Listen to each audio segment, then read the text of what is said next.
Buenos días. Iniciamos estas pláticas, conferencias, discusiones sobre temas polémicos de los tiempos que vivimos. Y en esta ocasión vamos a hablar sobre las guerras de cuarta generación. Van a decir ustedes, ¿qué es eso? Guerras de cuarta generación. Las primeras guerras que se dieron pues, fueron de ejércitos a ejércitos. O sea, ahora fueron tácticas de guerra. Los generales, los líderes que tuvieran mejores tácticas de guerra, estrategias de guerra, pues eran los que ganaban las batallas. Después ya las guerras se fueron haciendo mecanizadas. Poco a poco se fueron haciendo mecanizadas. Hubo la época de arcos de pólvora, y luego ya en la Primera y Segunda Guerra Mundial pues ya empezaron los tanques de guerra, los aviones, y ya en la última etapa de la Segunda Guerra Mundial pues empezaron las bombas B-8 de los nazis que volaban y atacaban Inglaterra. Entonces esto fue evolucionando de tal forma que ahora tenemos guerras de cuarta generación, es decir, guerras que podríamos llamarlas hasta híbridas. ¿Qué quiere decir esto? Que tenemos guerras biológicas, de las que vamos a hablar hoy en este programa. Luego tenemos guerras meteorológicas. O sea, el hombre ya avanzó tanto que modifica el clima. La gente se queja del cambio climático, pero sí ya hay estrategias de cambio climático, de guerras climáticas o meteorológicas, como son prácticamente dos desarrollos que solamente lo tienen Estados Unidos y Rusia, que es el HAARP de Estados Unidos y el SURA de Rusia. Y sí, ya se han pegado, vamos a hablar sobre esto también. Hay guerras cibernéticas. El Internet se ha convertido en una plataforma de guerra auténtica. Lo vemos cada vez que un político o una política habla, tema o mete, como decimos coloquialmente, la pata, pues salen los memes, sale la guerra contra ese personaje, y pues esa es una parte de que el Internet se ha convertido, el ciberespacio se ha convertido en guerras cibernéticas. Entonces también vamos a hablar de esas guerras cibernéticas. Hay la guerra al narco. El narco ya no es un frente de ejércitos contra ejércitos, son guerras informales, por eso les decíamos guerras híbridas. Entonces el narco no es solamente en México, es a nivel global, y verdaderamente los países, hay países como Filipinas donde hay una guerra al narco a morir, no es light como aquí en México. Allá Duterte, el presidente de Filipinas, trae una guerra verdaderamente radical contra el narco. Y hay otro tipo de guerras también, guerras financieras, que si devalúa el peso, que si se sobrevalúa el peso, o las distintas monedas que hay en el mundo. Hay guerras económicas también, que si los tratados de libre comercio, que si te pongo los aranceles sobre el automóvil o el acero o sobre determinado tipo de productos. Entonces lo que estamos observando, insisto, son guerras híbridas, guerras de cuarta generación. Y para iniciar estas guerras de cuarta generación, vamos a hablar sobre las guerras biológicas. En este programa vamos a hacer una serie de programas sobre las guerras de cuarta generación, y vamos a iniciar ahora con las guerras biológicas.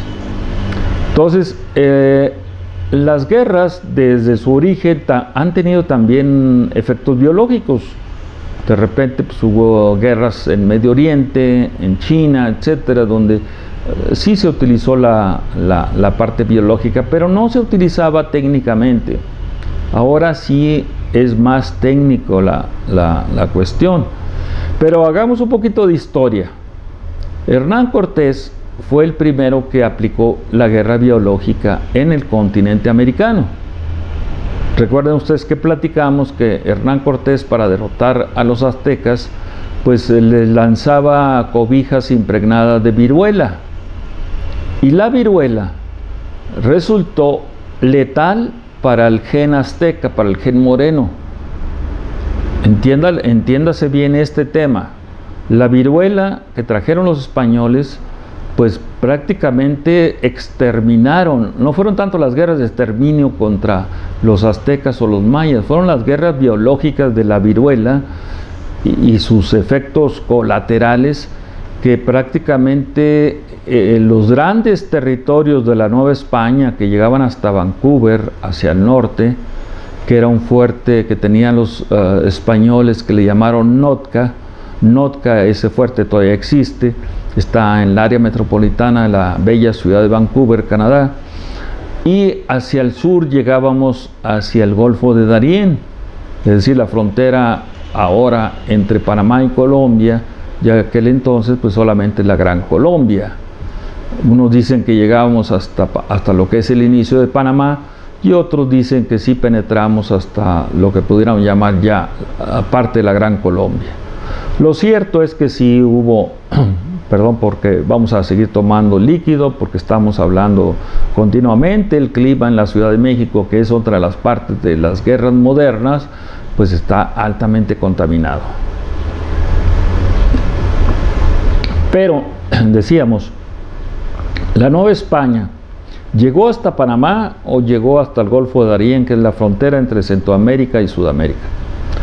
Pues históricamente Pedro de Alvarado todavía penetró hasta parte de Sudamérica, hasta que el otro conquistador, Pizarro, pues entre los dos se dieron una batalla muy fuerte y Pizarro detuvo el avance de Pedro de Alvarado en Sudamérica. Si no, Pedro de Alvarado hubiera conquistado Centroamérica y el gran imperio inca, y ya la historia sería otra. Pero el hecho es que ahí entre Pedro de Alvarado y Francisco Pizarro, pues sí hubo una pelea, un acuerdo, y pues Pedro de Alvarado se quedó en Centroamérica. Entonces vean el tamaño del espacio que tenía la Nueva España, desde Canadá hasta Colombia. Al venir esta guerra biológica, pues prácticamente se despoblaron estos territorios. Entonces, ¿con qué población cuidábamos esos territorios? Los españoles, pues por más que quisieron hacer crecer la población, no creció en la forma que había antes. El imperio azteca tenía aproximadamente 20 millones de habitantes, y cuando la viruela atacó fuertemente, fue una epidemia muy grave de viruela, pues quedaron 3 millones de habitantes en el imperio azteca. De 20 quedaron 3, entonces hubo una verdadera pandemia en cuanto a la viruela. Esto no se visualiza bien en las nuevas generaciones, ya no se les vacuna, no se les orienta, no se les informa, pero es un tema grave, porque por ejemplo la UNAM, nuestra máxima casa de estudios, tiene el Centro de Estudios Geonómicos, y ahí pone pues a la vista de todo mundo la estructura de nuestro gen moreno. Esa es una verdadera locura, porque no tenemos ni la menor idea de que tenemos enemigos internos y enemigos externos, que muchos tienen grandes recursos o grandes contactos con grupos criminales o subversivos o de otra índole dominante, los Illuminatis, los Bilderberg y todos estos grupos oscuros, y como ingenuos ponemos el gen moreno, lo ponemos en las páginas de la UNAM. Entonces yo quisiera ver otro país que ponga su área genética, para que otras, inclusive las mismas farmacéuticas, pues penetren y estudien y modifiquen el gen natural de estas tierras. Entonces es importante esto como teorías modernas de bioseguridad. Lo que necesitamos es bioseguridad. Y entonces ahí le estamos platicando la viruela y sus enfermedades similares, como son el sarampión y el salpullido, entre ellos. Entonces sí ha existido estudios sobre esto, pero no con la seriedad de tener políticas de bioseguridad en este país. Entonces insistimos, perdimos los grandes territorios por no tener población, por problemas de tasa de crecimiento natural o demografía fuerte, un impulso fuerte. Hasta los años 70, el licenciado Luis Echeverría, presidente de la República, dijo que poblar era hacer patria. Y esto resultó cierto, lo vamos a platicar más adelante. Pero insistimos, la primera gran guerra biológica la trajo Hernán Cortés al continente americano en la guerra contra el Imperio Azteca, con las mantas impregnadas de viruela. Luego hubo un general inglés, Jeffrey Amherst, que existe el campus Amherst de la Universidad de Massachusetts, cercano o a la mitad entre Nueva York y Boston. Este militar Amherst le copió a Hernán Cortés la estrategia de impregnar cobijas con viruela para atacar a la población que se llamaban, o le llaman allá en Norteamérica, le llaman amerindios, para atacar la población Ottawa, Delaware, Pocahontas, etcétera. Todas estas poblaciones fueron atacadas por esa estrategia de Cortés de impregnar las mantas con viruela. Y fue parte también de las guerras de exterminio de las poblaciones originales o originarias en todo Norteamérica y Mesoamérica. Entonces es importante, insisto, este tema, porque México en la época actual, el presidente López Obrador no tiene los asesores adecuados para decirle estos temas de bioseguridad, o a lo mejor no la entiende, a lo mejor no le interesa. Pero ya en épocas recientes tuvimos la epidemia del H1N1. Luego vamos a hablar un poquito sobre eso, pero ahí están los ejemplos de épocas presentes. No estudiamos, no aprendimos de este efecto pernicioso que está todavía. No se ha exterminado el H1N1. Con mis exalumnos, porque en la Facultad de Contaduría y Administración de la UNAM tenemos administración de hospitales, entonces tenemos obviamente exalumnos, exalumnas que han venido de las áreas médicas, biomédicas, y se han convertido en excelentes profesionales en estos temas de bioseguridad. Recientemente, hace un par de años, una de mis exalumnas graduadas en Francia en epidemiología me dijo: profesor, vamos para que usted vea in situ lo que estamos hablando. No digo el lugar por seguridad, por bioseguridad, pero sí me mostraron una sala llena de enfermos que no se sabe qué enfermedad tienen. Estamos hablando de épocas presentes, un par de años atrás, y apenas estamos en pañales. Y me decía mi exalumna, experta en epidemiología, que las vacunas son parte de esto. Me decía, hay vacunas, sobre todo norteamericanas, estadounidenses, que ya traen ciertos elementos que pueden generar problemas genéticos. Las mejores vacunas, según ella, obviamente había estudiado en Francia, pues eran las francesas. Pero aquí no soy experto en este tema, y ojalá alguna ocasión tuviéramos a un personaje que sí entendiera de esto.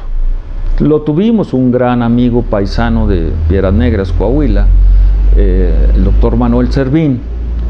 Pueden buscar su página de internet, sobre todo busquen a Manuel Servín Massieu, de la familia Massieu, que fue uno de los impulsores del Politécnico Nacional, experto en este tema, democracia y salud, su página de internet.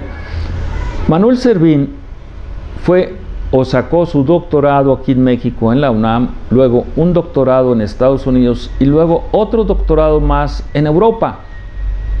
Él fue el impulsor de una división de la Secretaría de Salud y Asistencia Pública.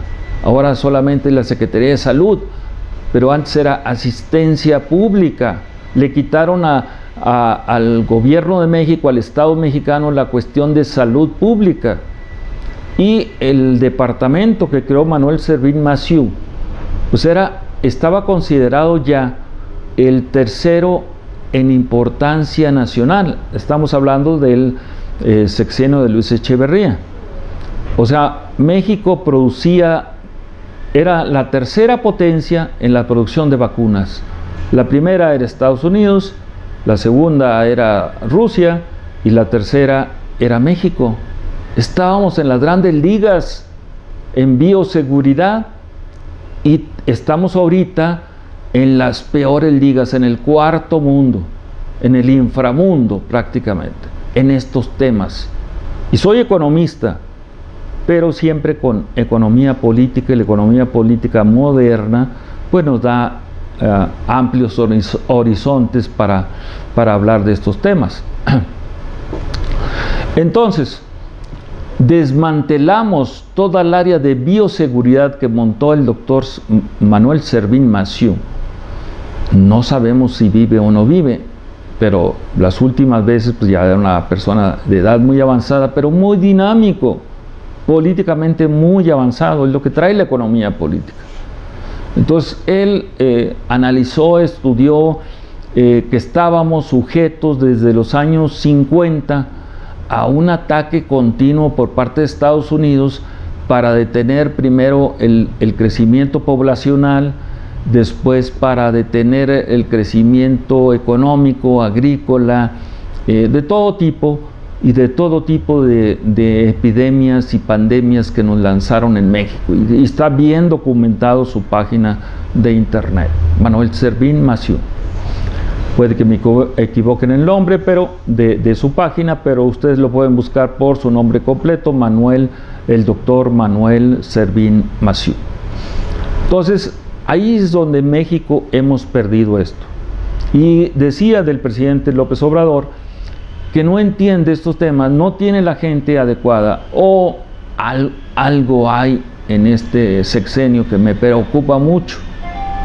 El hecho es que con fronteras abiertas, el sur de México está totalmente abierto, está penetrado totalmente, y estamos dejando entrar caravanas y caravanas de migrantes. Estamos de acuerdo con la parte solidaria, estamos de acuerdo con la parte de derechos humanos, con las necesidades de buscar mejores horizontes de vida. Pero en lo que no estamos de acuerdo es en derruir la bioseguridad de este país. Ya que voy, que hay en este momento en Nuevo Laredo, Tamaulipas, ya por parte tanto de la prensa local, la prensa nacional no se interesa de esto. Este es otro problema que tenemos grave en el país. Tenemos una especie de colonialismo cultural interno. O sea, todo lo que pasa en la gran Ciudad de México es lo más importante. Lo que pase en el interior del país, que despectivamente le llamamos en la provincia, no nos interesa o nos interesa poco. Entonces, ese es un problema cultural de etnocentrismo, que esto lo traen los imperios azteca. Prácticamente el imperio azteca era etnocentrista, o sea, todo lo querían controlar en la gran Tenochtitlan. Ahora todo lo queremos controlar en la gran Ciudad de México. Abro un paréntesis. El EZLN, que ha sido siempre contrario a todo este tipo de acciones de los gobiernos federales llamados neoliberales. Entonces, el EZLN pues acaba de nombrar nada menos que uno de los grandes personajes, el rector Casanova, como el comandante supremo del EZLN. Y el doctor Casanova, que fue rector de nuestra máxima casa de estudios de la UNAM, tiene un libro muy bueno que habla precisamente del colonialismo interno. González Casanova habla del colonialismo interno de este país. Es el primero de los grandes intelectuales de la izquierda mexicana que toca este tema del colonialismo interno. Y esto implica esto de las guerras biológicas. Si es cierto, no lo sabemos, lo dejamos como signos de interrogación. Si es cierto que ya hay un brote epidémico de ébola en Nuevo Laredo, Tamaulipas, porque según la prensa de Estados Unidos, la tejana, la fronteriza de Laredo, Texas, dice que hay 20 casos pues sospechosos de ébola en Nuevo Laredo, y 8 ya documentados en Laredo, Texas. Si el gobierno federal actualmente, que habla de transparencia y de ataque a la corrupción, etcétera, pues es el momento en que nos diga realmente si esto es cierto. Si es cierto que existe un brote de ébola en Nuevo Laredo, Tamaulipas, es verdaderamente para preocuparse seriamente de la bioseguridad, de políticas públicas bien sólidas, con especialistas totalmente en la materia, virólogos, epidemiólogos, médicos, enfermeras que hayan desarrollado todo su trabajo político, social sobre estos temas para ponerlo en perspectiva moderna. Es decir, es necesario que veamos este tema con seriedad, con profundidad. Es parte de la política que hemos tenido en estos programas de abrir los temas. A lo mejor no tenemos la palabra mágica para decir que lo nuestro es lo mejor o lo más adecuado, pero estamos buscando abrir la discusión en los espacios para este tipo de problemáticas. Entonces, cuidado si es cierto o no, porque hay mucha población emigrante o migrante o transmigrante que está cruzando México de África, del Congo. Esto se daba en Piedras Negras, allá en mi tierra, y se está dando en Nuevo Laredo. La población cubana está invadiendo prácticamente Ciudad Juárez, y la población haitiana y china, Tijuana. Entonces, lo que eran nuestras poderosas fronteras del norte están derruidas, no hay recursos. El gobierno federal está recortando planes y planes para darlo pues prácticamente de asistencia a las clases más necesitadas, lo cual es válido y aplaudible, pero las políticas públicas no pueden discriminar. Las políticas públicas tienen que defender al Estado mexicano, no al gobierno en turno.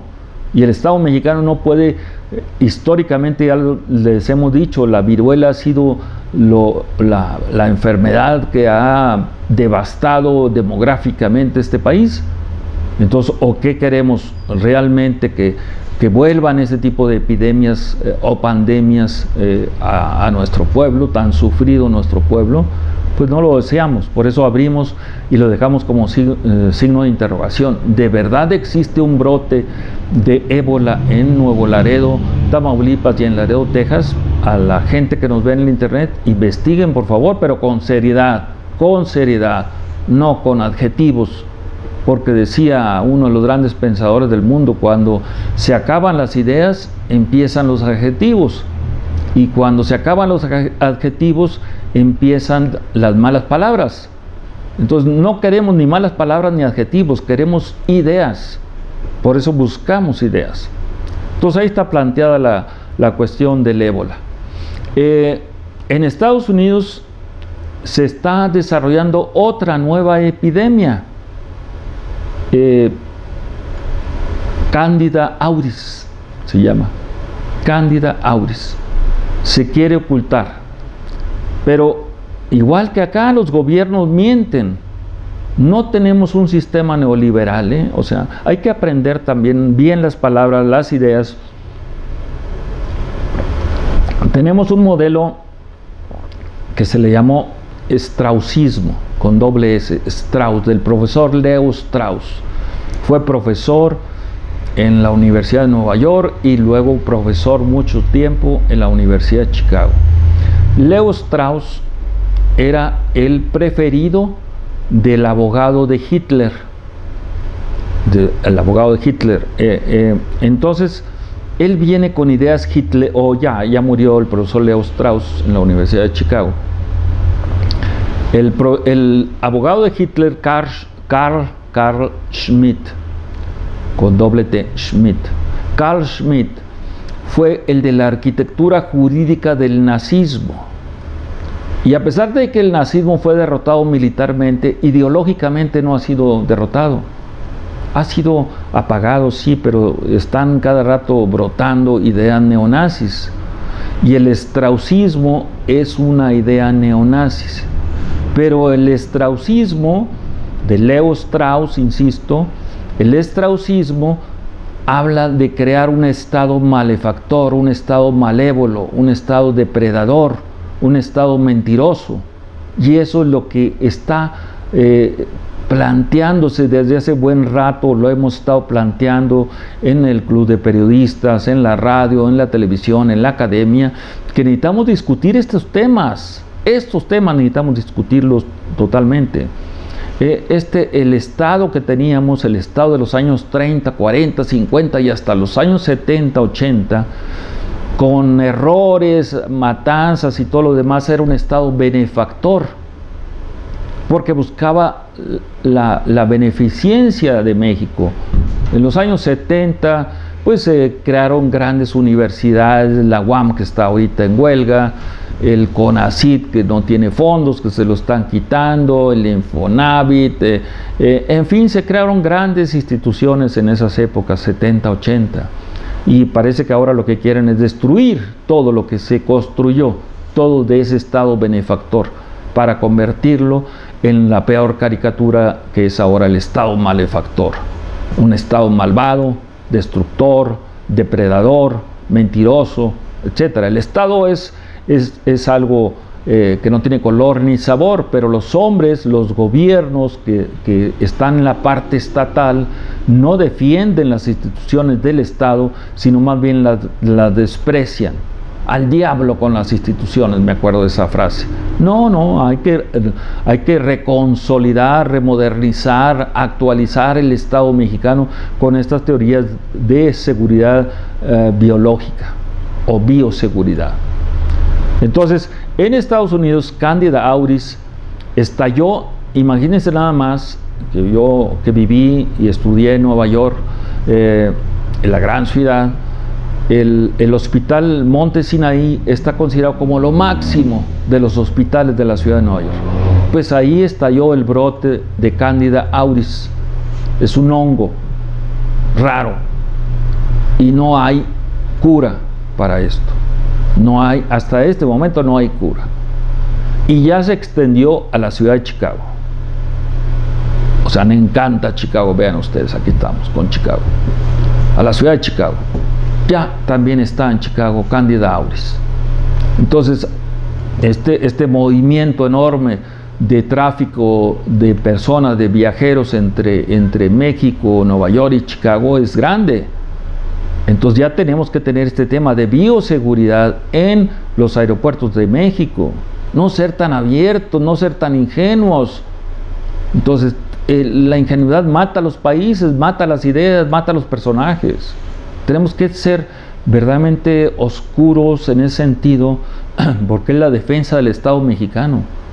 Y eso implica muchas cosas. Entonces, Cándida Auris es otra de las guerras biológicas, de las epidemias nuevas que están naciendo en este país. Y el centro de discusión de esto está en un fuerte militar norteamericano, se llama Fort Detrick, que está en la periferia de la gigantesca ciudad de Washington, porque es enorme la ciudad de Washington, está extendida, ya prácticamente tiene frontera con la otra ciudad de Baltimore. Entonces Fort Detrick está entre Baltimore y Washington. Y Fort Detrick, la página de internet, véanla ustedes, está dedicado al desarrollo de armas biológicas. Armas biológicas, Fort Detrick, armas biológicas. Y en un lado, ahí donde empiezan las malas ideas y teorías de la conspiración, a un lado de Fort Detrick está el Instituto Nacional del Cáncer de Estados Unidos. O sea, Instituto Nacional del Cáncer a un lado del fuerte militar Fort Detrick, dedicado a a armas biológicas. Entonces uno piensa mal y dice, bueno, entonces el cáncer también es un arma biológica, es una arma letal, porque hay epidemia de cáncer ya a nivel internacional y mucho se debe a los alimentos transgénicos.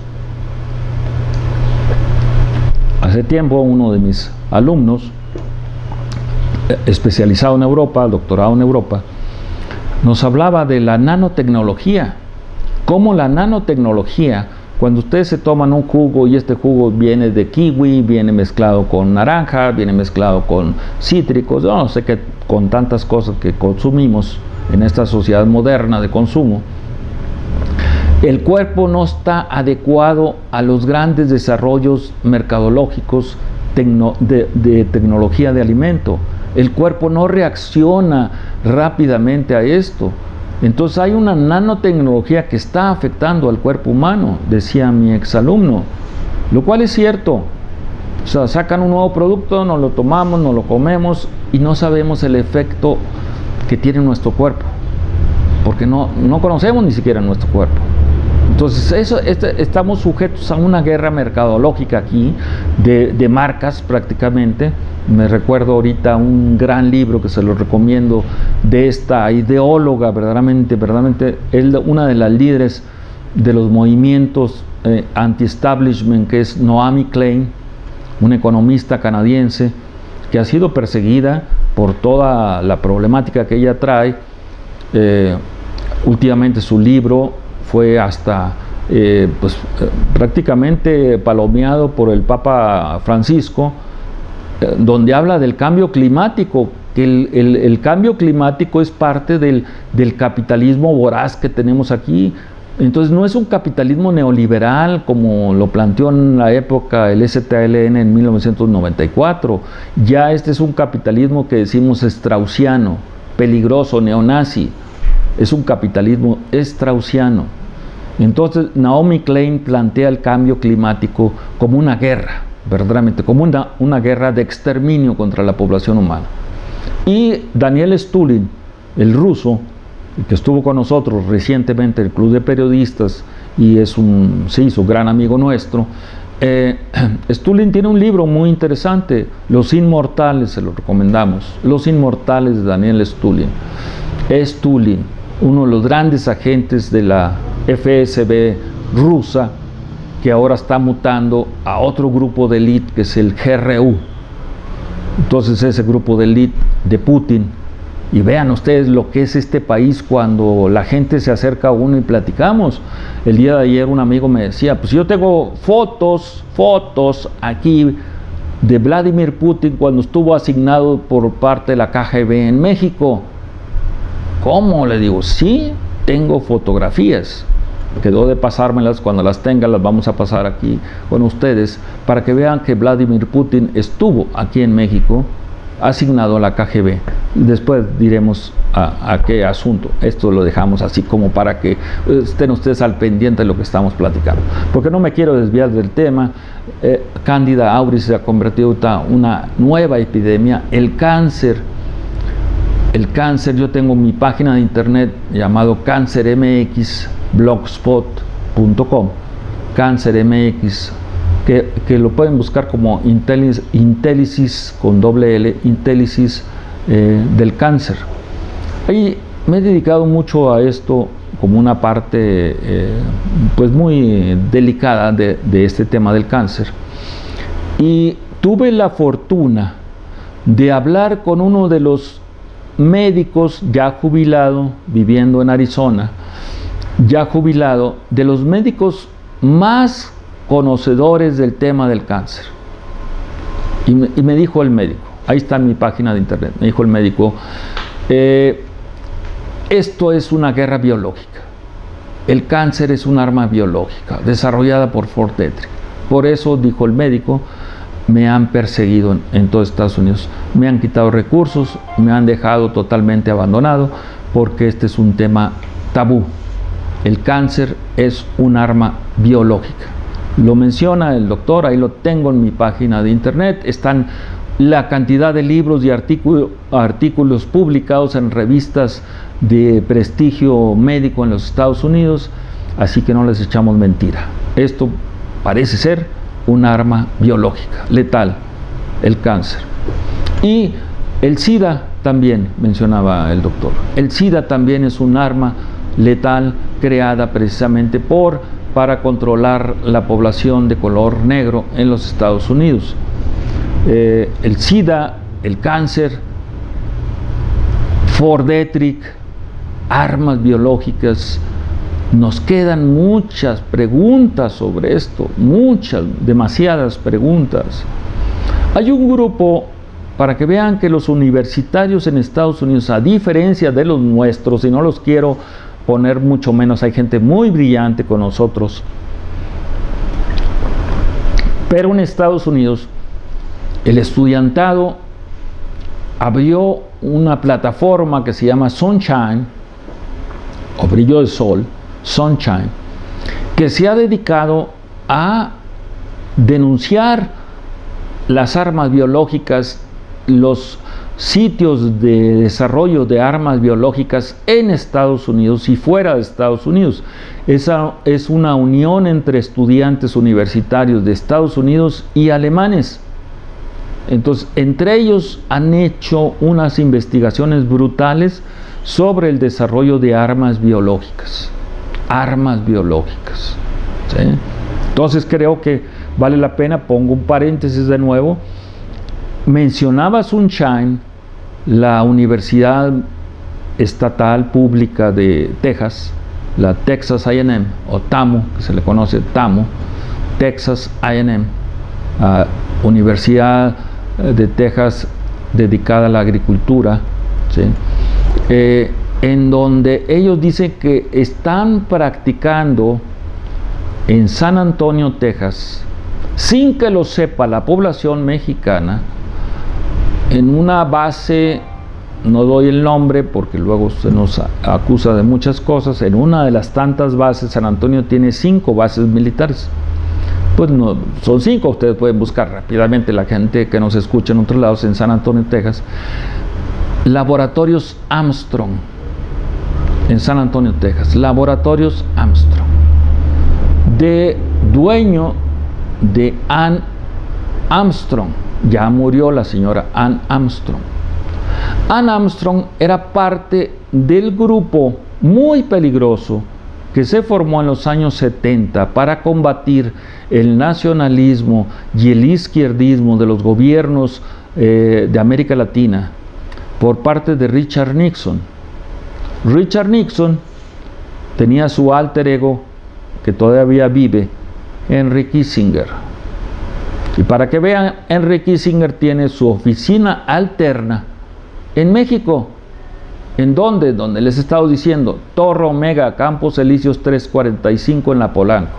Ahí está la oficina alterna de Henry Kissinger aquí en México. Para que vean que no estamos hablando de tonterías, y que les dije en otro programa anterior, ustedes pongan prácticamente Patricia Acevedo o Nogueda Acevedo, o Acevedo Nogueda, no me recuerdo muy bien ahorita, o póngale simplemente Patricia Herrera y luego Nancy Kissinger, para que vean que sí estamos ligados los mexicanos con esos élites de poder tenebrosa que hubo en Estados Unidos. Entonces, Henry Kissinger tiene su oficina aquí, Patricia Herrera, comadre o amiga de Nancy Kissinger, la esposa de Henry Kissinger.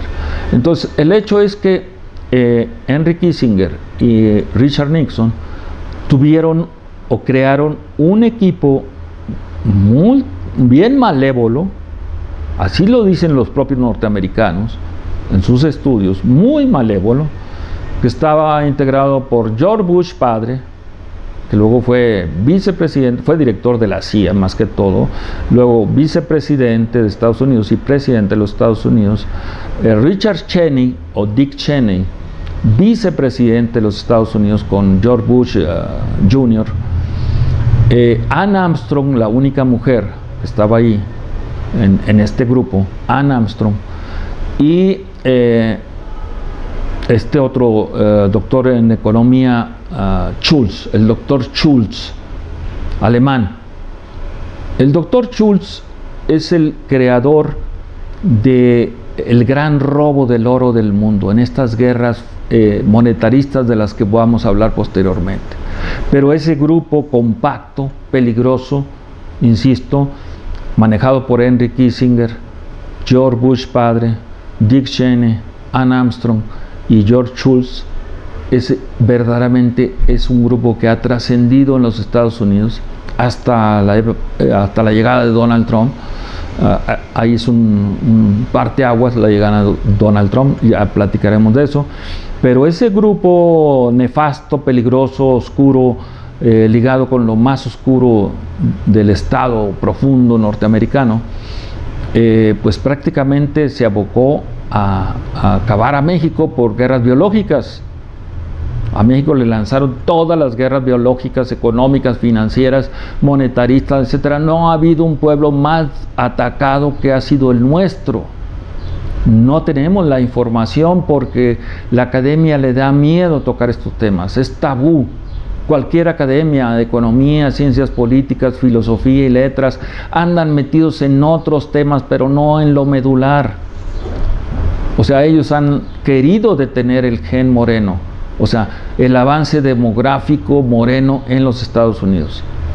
Uno de los grandes profesores de este grupo tenebroso straussiano fue el profesor Huntington, Samuel Huntington de Harvard, que fue asesor de todos estos que llegaron la gran mayoría al poder.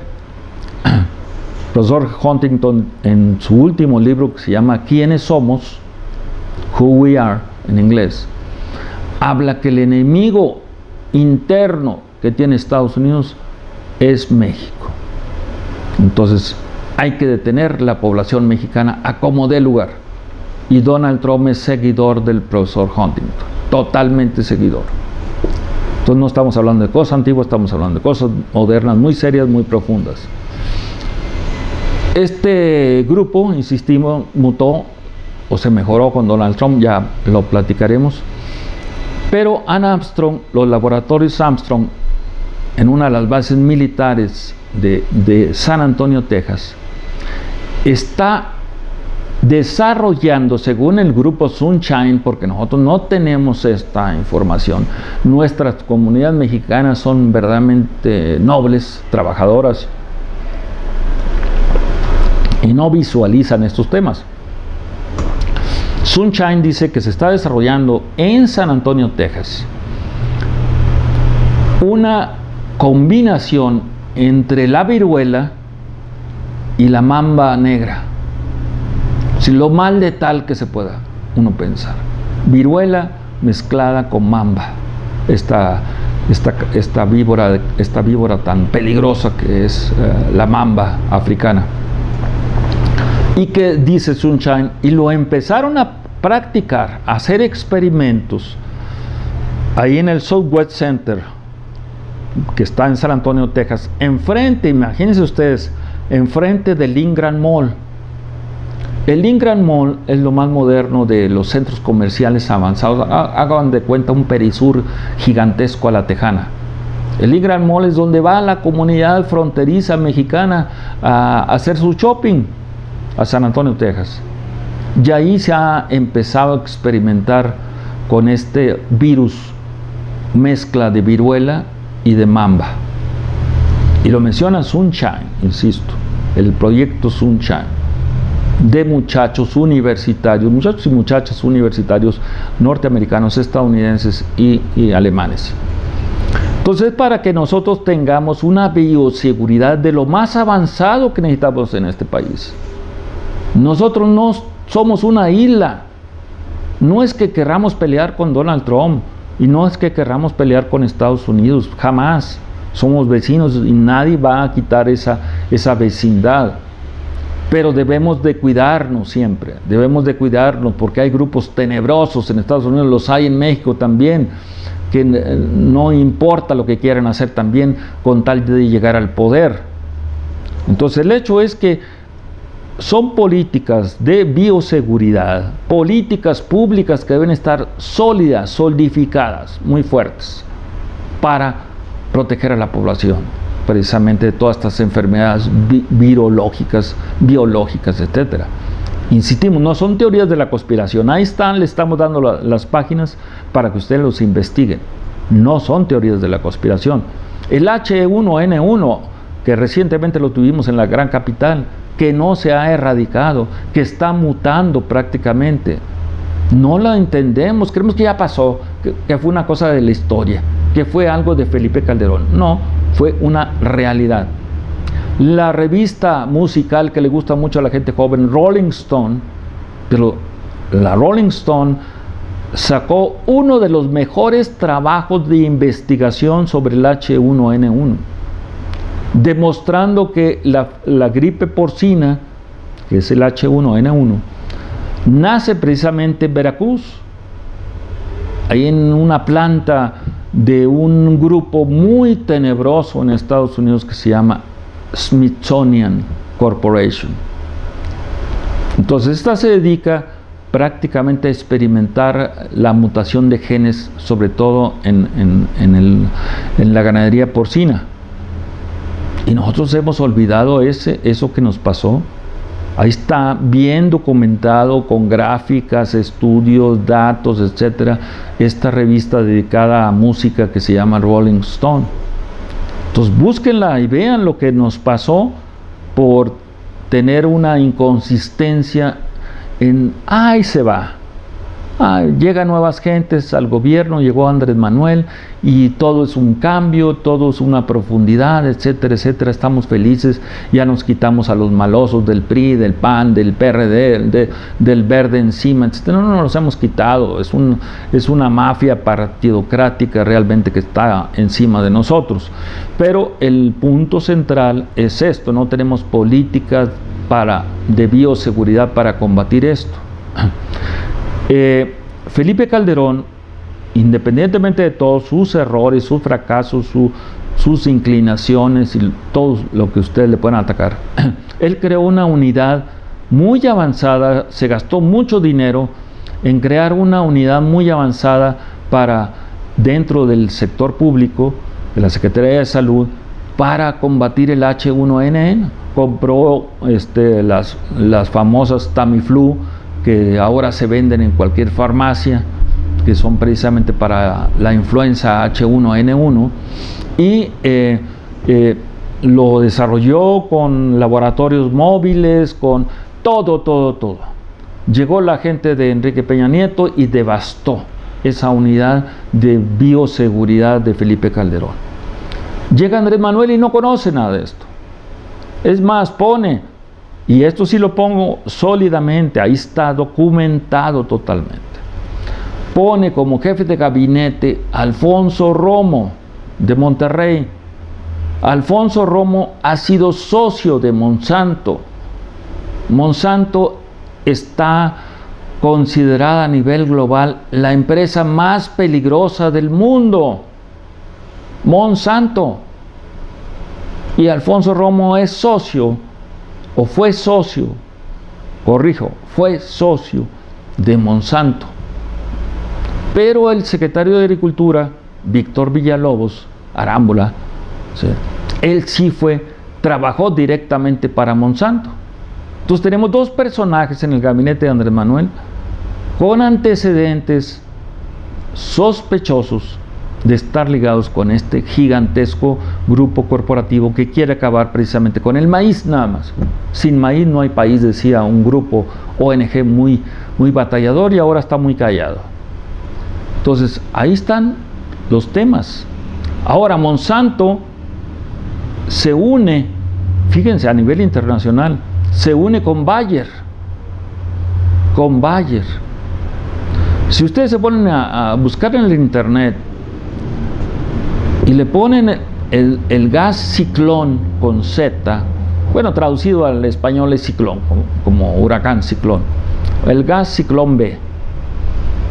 IG Farben fue la farmacéutica más poderosa del nazismo para exterminar a los judíos, a los gitanos, a los eslavos, a los homosexuales, a los críticos al sistema. En fin, no solamente fueron los judíos, fueron toda esta comunidad: judíos, eslavos, rusos, polacos, críticos, izquierdistas frente al nazismo, homosexuales, débiles mentales, débiles físicamente. Todos ellos fueron pasados a las cámaras de exterminio de los nazis y se les aplicó el gas ciclón B, fabricado por IG Farben. Pero IG Farben era prácticamente la unión de los laboratorios independientes que había en Alemania, entre ellos Bayer. Bayer tiene el antecedente de ser parte de IG Farben.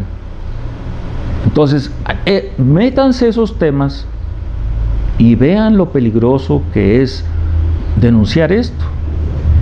Peligroso porque estamos hablando contra el sistema actual, no Peña Nieto en el pasado y Felipe Calderón en el pasado, no, en el presente. En el presente, ¿por qué estos personajes están atrás?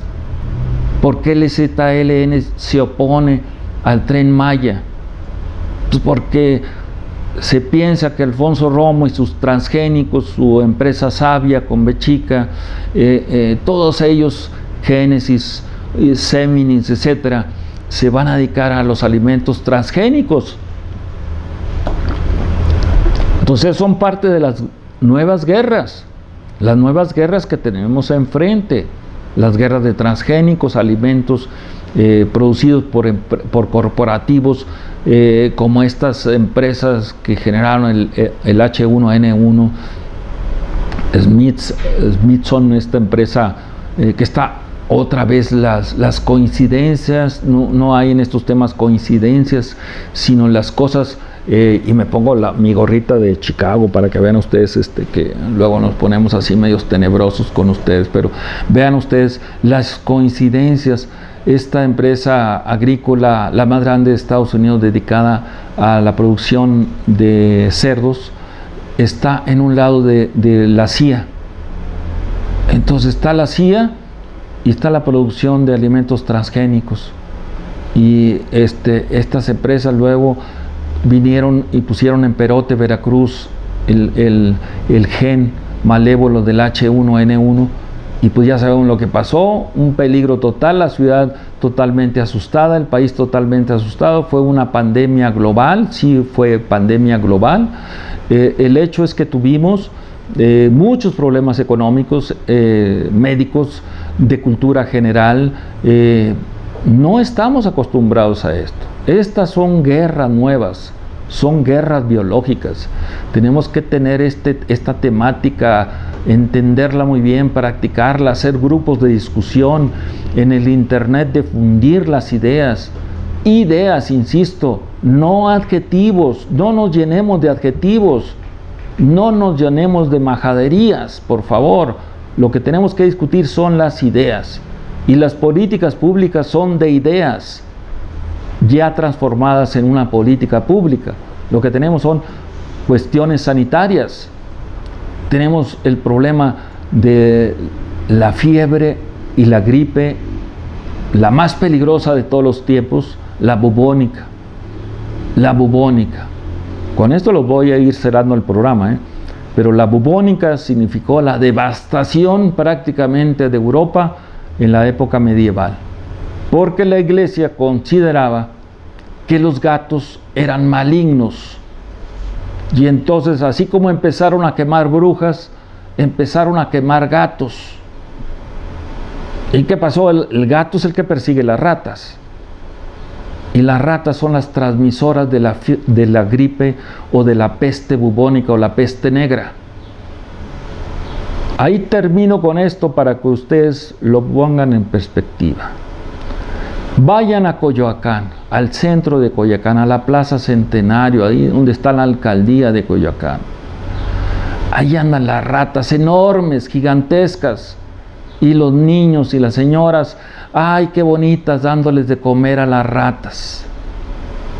Cuidado, una mordedura de ratas verdaderamente puede generar una epidemia que no la consideramos nada fuera del contexto de suciedad que estamos viviendo en esta ciudad. Esta es una de las ciudades más bellas del mundo, pero de las más sucias del mundo. Vayan al centro de Coyoacán, vayan, que siempre está lleno, pero ahí se sientan en las banquitas que están ahí en el kiosco de Coyoacán y van a ver las enormes ratas que están ahí escondidas y siempre pidiéndole a la gente, y la gente con sus niños dándoles de comer. No, eso no tener ni cultura de sobrevivencia, la mínima cultura cívica, la mínima cultura de bioseguridad en este país. A la clase política no le interesa eso. A ninguna clase política le va a interesar. Es la sociedad civil, es la academia, es la crítica de izquierda, la crítica literaria, la crítica cinematográfica, la crítica profesional, la que debe de avanzar en esta temática. Entonces, les dejamos esta cuestión. Vayan al Parque Centenario de Coyoacán y vean lo que estamos haciendo. Estamos acabando con las águilas. Las águilas son las que de repente, las águilas citadinas, que sí las hay. Yo las he visto ahí donde yo vivo, en el sur de la Ciudad de México. Las he visto, las águilas citadinas. Pues muchas de ellas bajan a agarrar las ratas prácticamente ahí en el centro de Coyoacán. Y ese es uno de los centros turísticos más importantes que tenemos en el país. Entonces, con esas reflexiones los dejamos. Estoy siempre en el Twitter como Chacoca. Esperemos que nos sigan. Vamos a seguir hablando sobre las guerras de cuarta generación. Hoy hablamos de las guerras biológicas. La próxima semana estaremos hablando, no sé si de alguna de las guerras más avanzadas, que son las guerras cibernéticas, del Deep Web, de la Deep Web, y todo lo que está al lado de todas estas nuevas guerras híbridas de las que estamos viviendo no solamente en México, sino en el mundo entero. Gracias por su atención. Juan Ramón Jiménez estuvo con ustedes. Gracias a Ceci Tapia, al compañero aquí que por seguridad y bioseguridad no damos su nombre. Entonces, pues estamos aquí siempre presentes y estaremos en estos programas de CA Informa para seguirles dando estos datos, estas informaciones que esperemos les sirva. Y si no, pues mándenos esos twitters. Estamos siempre con ustedes. Hasta luego.